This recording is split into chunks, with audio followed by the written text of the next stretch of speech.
Well, now we have the sort of specter of state takeover or intervention. Specter's a good word. Yeah. Over us. How are you approaching that and thinking about that? Yeah. We know it's going to be a big thing when it happens. We do. Whatever happens. I think number one is we don't have our heads in the sand, right? Yeah. We know that this is a decision that Commissioner Mike Morath legally must make.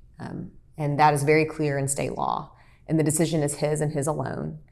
And it's worth mentioning that really based on state statute, we're going to, this is maybe, it's more complicated than this, but it's the closure of the school that was failing or a takeover of the district. And there's a lot of options he has and you may want to lay those out, but that decision is imminent, right? Yeah. And well, let's say it could be he does not much that we see, like a conservator, which would be kind of behind the scenes. Kind of watch closely, Yeah. Or it could be that they appoint a board of managers and that would remove the current elected board.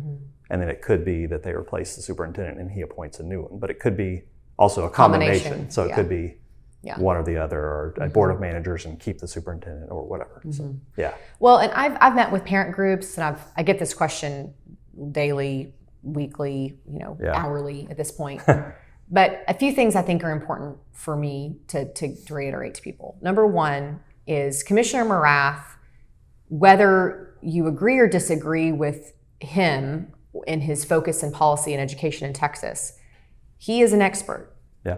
And he is not a appointee that's there just to hold an office. You've met with him before. He knows his stuff. Right.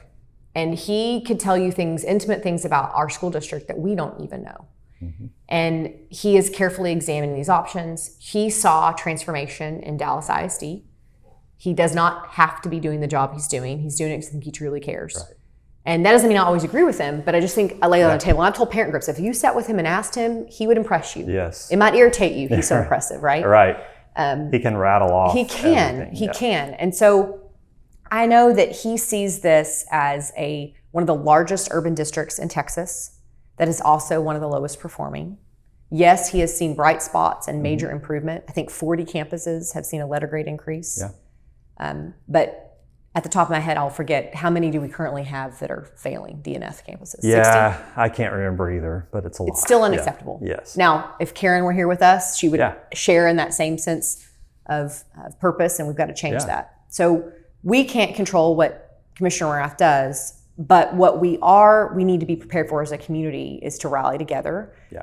And an attempt, and I know sometimes I probably sound Pollyanna, but the adults have to be the adults and not hinder progress for our kids in every school. And I know it will be difficult, but you're right. I think right now you're seeing a lot of different parent groups get organized and kind of prepare and give their opinions more vocally. Yeah, I think, as you say, we don't really have control over it. No. So the question is, how are we going to respond to whatever the decision is? And we can, whatever it is, whether we like it or not, we can stand on the sidelines and throw bombs at it. Well, let me ask you this too, is like I know you and Layla have looked at this really closely, and the changes you've seen in Houston ISD, they have been tremendous. Yes.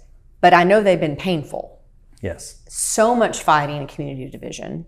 I think we could do it differently here for sure, but I think that is important to note that the takeover has been successful in Houston. Yes, absolutely. I mean, academically, I think they went from like 140 something DNF schools to this year they have 0 F schools in 2 years. And they have 0 F schools and like 18 D. And the largest school district in the state. Yeah. And the other thing I think that people are worried about is what's going to happen with the teachers. And they've had a lot of teacher turnover in Houston. They have lost a lot of teachers, but they have also attracted a lot of teachers. So they actually opened this school year with, I think, 2 teacher vacancies for the entire district. So again, maybe they lost a lot of teachers. It seems like they did, but they haven't had issues with like filling classrooms, and academically it seems to be working. So but the environment has been very negative in Houston. So I'd love to see us be able to do that differently. And so I think, there's a lot of us that really care about this transition, no matter what it looks like, whether it's light touch from TEA or a full-blown board of managers takeover, is that once that decision is made, that we have to rally together to make the best of it and focus on making sure this becomes, which I think it can be, the very best urban district in the state of Texas. Yeah. You can reach out to Mayor Mattie Parker and other city officials through their website, fortworthtexas.gov, and follow the mayor on Instagram @Mayor Mattie Parker. How are you thinking about how to help our community do better than kind of how it's gone in Houston, whether that's parents, community leaders, media, like how can we have a better environment, do you think? Well, number one, I think you have to lead with transparency, and you also have to gain trust. And so I have attempted with any organization or parent group that's wanted to meet, I've said yes. I don't ever, not accept an interview on this topic, or, if someone stops me in the street, wants to visit about it. Because I think, I know that once the decision is made by Commissioner Rath and everything kind of starts to fall, the way I lead will absolutely have an impact, right? And I don't want anybody to be confused, and I've told Commissioner Rath this, it doesn't mean I'm going to agree with what you decide to do, right, fully, and I may have some pushback, but you will not see me flip a table, and that just is not my nature. And I'm going to remember those first graders I saw in that classroom at Clifford Davis. Right? Yeah, what's best for those kids, even if you didn't agree with the decision, but what is now, in light of that, best for those kids? And absolutely. That's the thing. That's the hard thing to kind of keep in focus. And also be more familiar with, and I have been, with Karen Molinar's moves and changes. Yeah.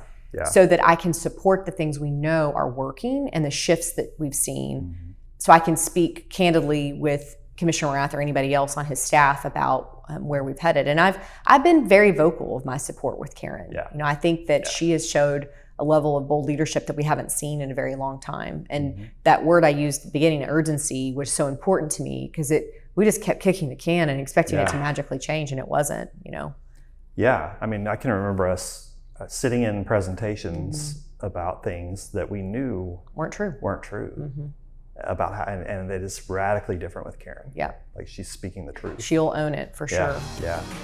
This is a Fort Worth Education Partnership production. To watch Paying Attention, subscribe to our YouTube channel.